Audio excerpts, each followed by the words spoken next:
l'Australie. 14 000 km. C'est littéralement de l'autre côté de la Terre. Donc je crois qu'on peut dire que ça fonctionne. Mais il y a un détail. Il y a un détail dont il faut que je vous parle. Alors pourquoi est-ce que déjà j'ai commencé à émettre sur d'autres fréquences que le 7 MHz, comme dans la vidéo d'avant? Eh bien le 7 MHz, c'est une fréquence qui est très intéressante. Le problème que moi je vais avoir, c'est que j'ai très peu de puissance. Ici, je suis inférieur à 5 watts. On va tourner, ça doit être aux alentours de 3-4 watts à peu près au niveau de l'antenne. Donc du coup, il faut que je sois sur une bande de fréquence qui n'est pas trop chargée pour que les autres puissent m'entendre. C'est un petit peu comme quand on est dans une boîte de nuit, si on chuchote, eh bien, les gens en face de nous ne vont pas nous entendre. Il y a beaucoup de monde sur le 7 MHz, et donc du coup, eh ben, potentiellement il y a beaucoup de monde qui peut parler plus fort que nous. C'est au final, moi je suis le mec qui chuchote au milieu de la boîte de nuit. Donc j'ai essayé d'autres bandes de fréquences, hein. J'ai essayé le 10 MHz, et sur le 10 MHz, l'autre antenne a fait effectivement des merveilles. Cette autre antenne, alors voilà une partie de l'autre antenne. Ce qui est intéressant dans celle-là, c'est que donc il y a un câble ici avec sur l'antenne différents endroits pour pouvoir brancher l'antenne qui correspond à différentes bandes de fréquences. Donc en fait, hein, c'est pas compliqué, une fiche banane, et puis je mets ici pour la bande de fréquence qui m'intéresse. Et puis à partir de là, je vais venir visser sur le dessus une autre partie de l'antenne, qui est celle-là, qu'on vient donc visser par-dessus. Et on a un brin ici qui est ajustable en longueur. Il y a une vis, hein, qu'il suffit de dévisser. Il y a un brin qu'on va pouvoir adapter en longueur pour pouvoir s'accorder. Je mettrai le détail de l'antenne quelque part là, ainsi qu'un lien dans la description si vous êtes intéressé par cette antenne. Alors cette antenne, elle a fait des merveilles sur le 10 MHz. Sur le 10 MHz, j'ai pu contacter l'Europe. J'ai pu être entendu relativement loin également, mais quand je dis relativement loin, là par contre on n'est pas dans les mêmes distances que l'Australie, cela dit. Avec cette antenne, j'ai entendu le Japon. J'ai entendu le Japon, par contre eux ne m'entendaient pas. Durant cet été, sur la fréquence des 10 MHz, on a fait quelques expérimentations avec Fred, F4D, ainsi qu'avec David de Passion Radio.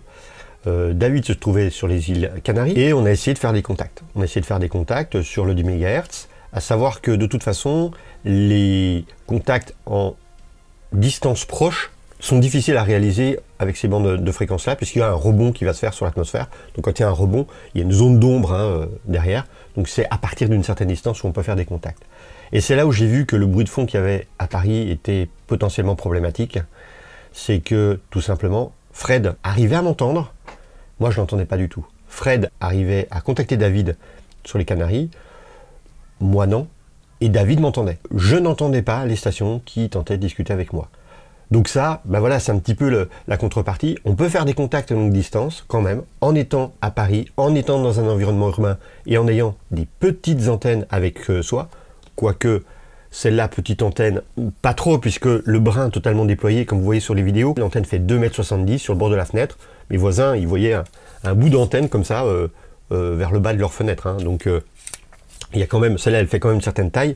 L'autre antenne, franchement, je sais pas, j'ai pas mesuré précisément, mais là, elle fait, allez, elle fait 1,50 m. Hein. Donc, du coup, celle-là, cette antenne est nettement mieux. Sur le bord de la fenêtre, elle fonctionne très très bien. Et c'est avec cette antenne-là relativement petite que justement j'ai pu être entendu en Australie. Ces deux antennes, alors je mettrai la référence de la première antenne. Cette première antenne elle est intéressante parce que c'est une antenne télescopique et cette antenne télescopique elle va fonctionner sur plein de fréquences différentes en ajustant la base de l'antenne. La base de l'antenne, la voilà. Et sur la base de l'antenne, alors il y a un truc qu'on peut dévisser pour déverrouiller et puis on peut verrouiller en vissant, mais ça c'est un petit détail parce que la base de l'antenne, donc il faut bien que ça défasse.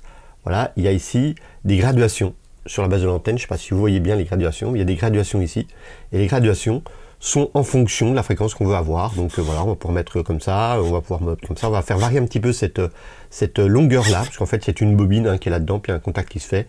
On va pouvoir faire varier la longueur de cette partie-là, suivant les bandes de fréquence qu'on veut avoir. Alors on peut mettre là par-dessus un brin spécial quand on va vouloir faire du 3 MHz, parce que c'est vraiment une fréquence particulière, mais pour les autres fréquences, ça marche nickel. Et là-dessus, on a un brin télescopique, ici, comme ça, voilà, qu'on va pouvoir rajouter, qu'on va venir visser par-dessus.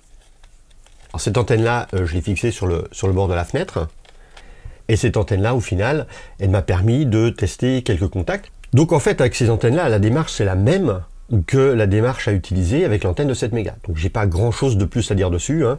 on essaie de l'accorder sur la bande de fréquence qu'on veut, et voilà.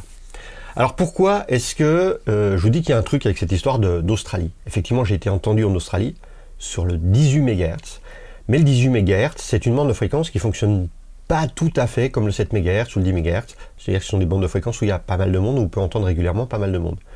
Le 18 MHz, c'est une bande de fréquence qui est plus élevée, et les contacts vont se faire essentiellement donc en faisant une réflexion du signal radio sur les hautes couches de l'atmosphère, dans la ionosphère. Et le moment où j'ai fait ce contact-là, je l'ai fait un petit peu après une éruption solaire qui a eu pour effet de ioniser ces couches de l'atmosphère. Ionosphère, ioniser, je ne sais pas si vous voyez le rapport, et donc du coup, il y avait une bonne réflexion du 18 MHz et d'autres fréquences, hein, mais là en l'occurrence celle qui m'intéresse c'est le 18 MHz. Il y avait une bonne réflexion du 18 MHz sur ces couches de l'atmosphère qui a permis de faire rebondir le signal jusqu'en Australie, où il a été entendu par un radioamateur. Cette histoire d'éruption solaire, c'est quelque chose qui est assez intéressant parce que notre Soleil, il a un cycle dans lequel il va y avoir plus ou moins d'éruptions solaires dans le temps. C'est-à-dire qu'il y a un cycle qui dure 11 ans. Là, on est dans le cycle solaire numéro 25, hein, je viens de vérifier. Ça veut dire que ça fait 25 fois 11 ans qu'on le surveille, et ce cycle solaire est mesuré par rapport au nombre de taches solaires qu'il y a à la surface du Soleil. On était, pendant les dernières années, dans un moment dans le creux du cycle solaire où il y avait très peu, voire zéro tache solaire, et quand le nombre de taches solaires augmente, le nombre d'éruptions augmente, et l'ionisation de l'atmosphère va augmenter en parallèle.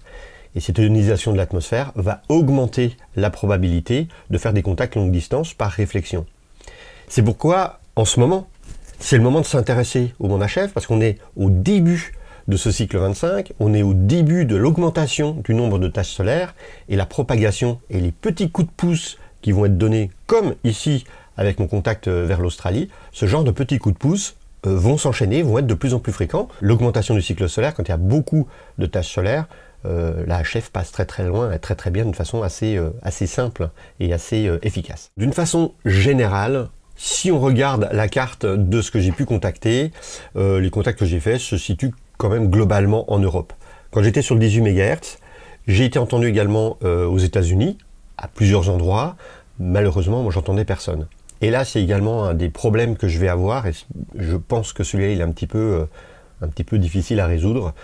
C'est tout simplement qu'en étant dans Paris, il y a un bruit radioélectrique qui est quand même très important, et ce bruit radioélectrique va couvrir les petits signaux, les signaux faibles qui arrivent de très loin, comme l'Australie, les États-Unis par exemple, dans mon cas précis. Alors comment est-ce que je sais que j'ai été reçu en Australie, puisque moi j'ai pas entendu le signal, mais quelqu'un en Australie m'a entendu.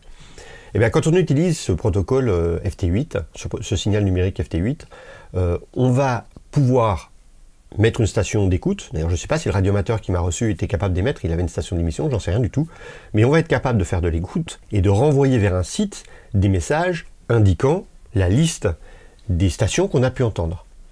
Et c'est pour ça que j'ai pu avoir la liste des stations qui m'ont entendu. Il y a plusieurs sites qui font ça. Personnellement, moi j'aime bien le site PSK Reporter que vous voyez à l'écran, parce que justement, il permet d'avoir non seulement la liste des personnes qui nous ont entendus, mais également il nous l'affiche sur une carte, donc d'un seul coup c'est beaucoup plus visuel. Donc c'est pour ça que j'aime bien ce site-là. Alors voilà pour cette petite expérimentation qui a donc permis, depuis le centre de Paris, depuis le cœur de Paris, de pouvoir émettre des signaux et de pouvoir recevoir des signaux de l'autre côté de la Terre, et émettre des signaux qui donc ont été reçus également de l'autre côté de la Terre. Alors cette petite expérimentation, je vais y mettre un terme. La raison, elle est que quand je me suis posé la question sur comment émettre depuis le centre de Paris, je vivais dans un appartement, 3e étage sur une rue, en plein Paris. Et grâce donc à Passion Radio, mille merci à Passion Radio qui a donc permis la réalisation de ces 2 vidéos.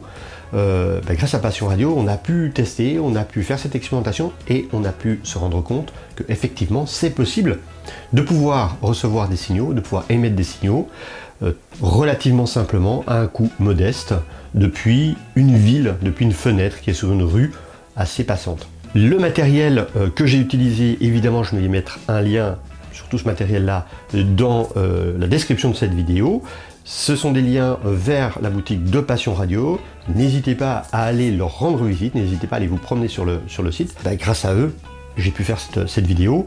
Il y a également un code que vous pouvez mettre qui sur certains matériels uniquement, mais sur certains matériels vous permet d'avoir une petite réduction, je le mettrai dans la description. J'avais proposé la dernière fois que vous me donniez des idées de ce que vous feriez avec une station de réception. J'ai choisi quelqu'un, je vais afficher son nom ici, il faut qu'il me contacte, il y a mon adresse mail qui va être dans la description, il y a une adresse mail pour ça, je lui laisserai regarder ça, qu'il me contacte également en commentaire YouTube, qu'on puisse vérifier que c'est bien la bonne personne, et à partir de là, on verra pour qu'il puisse recevoir la station de réception. Si j'ai pas de nouvelles d'ici le 10 mars, je vais choisir quelqu'un d'autre, et puis je vous tiendrai au courant dans les commentaires de cette description, notamment dans le commentaire épinglé. Et bien quant à moi, ici, je vais être maintenant à la campagne, dans une maison, il n'y a pas de rue autour, il n'y a pas juste une fenêtre, je pourrais mettre de vraies antennes, c'est un projet sur le long terme, parce que pour le moment je viens d'arriver, j'ai un petit peu d'autres choses à faire, d'autres priorités que de mettre des antennes, hein, notamment finir d'installer mon bureau, recommencer à travailler, recommencer à faire des vidéos,